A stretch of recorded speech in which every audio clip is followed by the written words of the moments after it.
Hello again, Chooms. Quick disclaimer before we get into the nitty gritty of Night City once more. I need to make sure you've seen part 1. If you haven't, then I'm going to have to ask you to leave, sir. Or, don't. I really don't mind. Today we're going to be looking at Night City after the Fourth Corporate War, kicking off with how it recovered over time. If you can't be bothered catching up on last time, let me give you a quick rundown. Night City was built, controlled by megacorporations, and then 2 of those corporations went to war, leading to a nuke being dropped on the city. Due to the bomb, about 2 million people were left homeless. The bomb wasn't that devastating, but with its impact, a lot of Night City crumbled due to the fact it wasn't built on solid foundations, which quickly turned to liquid when the nuke dropped. With all the homeless people roaming around, there was suddenly a lot of people that needed, homes.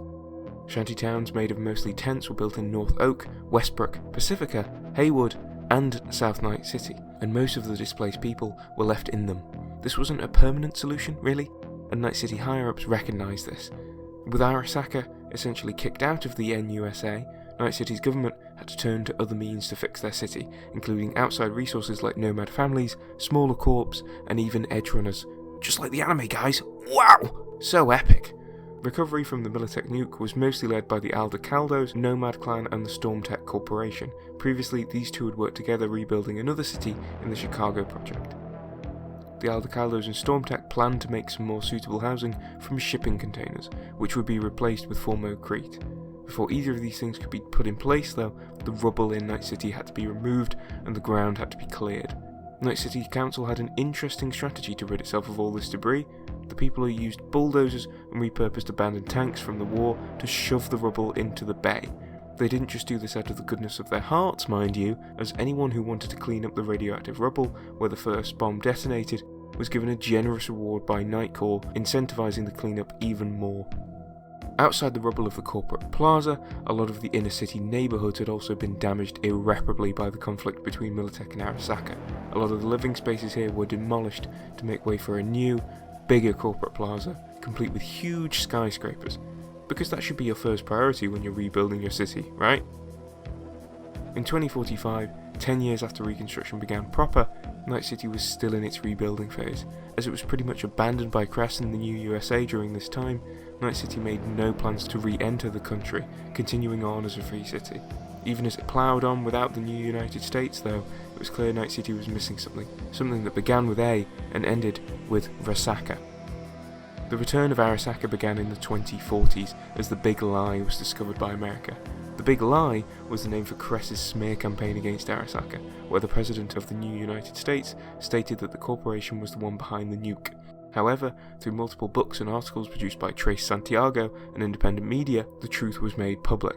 In this time, Night City distanced itself from Militech massively and began to rebuild relations with Arasaka.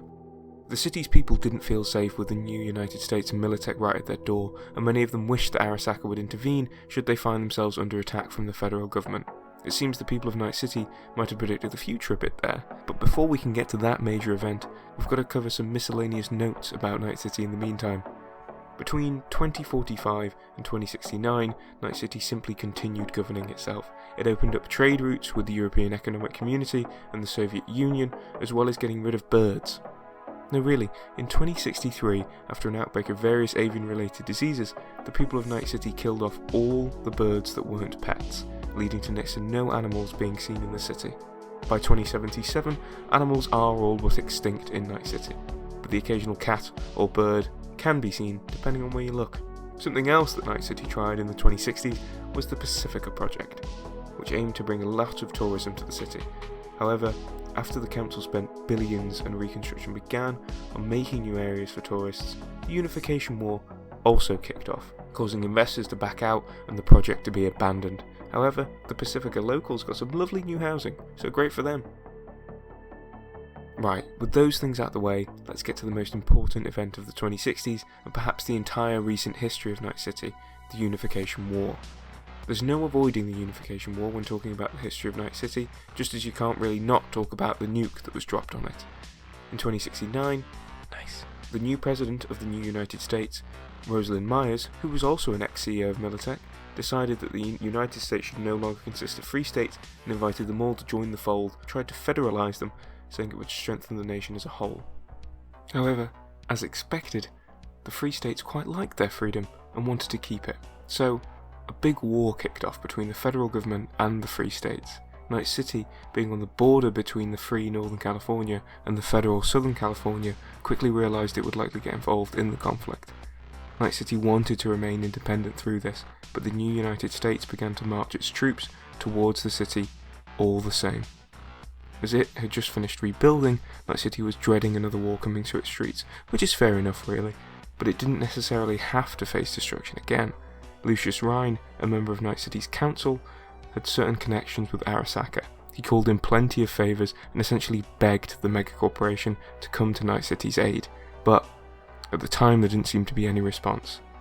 Then, in Night City's darkest hour, a few days later, an Arasaka supercarrier showed up in the bay, leading to the near immediate retreat of the new United States troops. The new United States didn't want any smoke with Arasaka, as it would have escalated the war to a level it wasn't prepared to reach. In 2070, this pretty much led to the Treaty of Unification being signed. No side involved was really happy with the conditions of the treaty, but it was better than being at war. While the treaty didn't come with many upsides, something positive about it was that it left Night City as an independent, autonomous city. However, even without federal influence over Night City, it now had a great deal of debt to Arasaka, something that the megacorporation took advantage of almost immediately. Other megacorporations also increased their influence in Night City, but none really compared to Arasaka, which made its grand return to the new United States through a new American HQ built in the downtown of Night City. Lucius Rhine, the man who had saved the city from another war, was given the title of its mayor, and he granted Arasaka even more powers by gifting them a seat on the city council. Militech did try and return to Night City in force. Following a Cyber Psycho incident in 2074, the corporation offered to bring troops into Night City for protection, something that Night City rejected almost immediately. It seems, in 2077, things might be looking to change in Night City though, as Lucius Rhine's term as mayor came to an abrupt end following his mysterious death. There's now an election brewing between Deputy Mayor Holt and Councilman Perales, who is an opponent of corporate influence. We don't know how Night City's future may change, but we do know is it's probably not going to lead to a lack of influence in megacorporations. Well pals, that brings us up to date on Night City, giving you all the context you need to start that Cyberpunk 2077 playthrough or rewatch Edgerunners with a bit more understanding. Thanks for sticking around, Tooms, and I'll see you again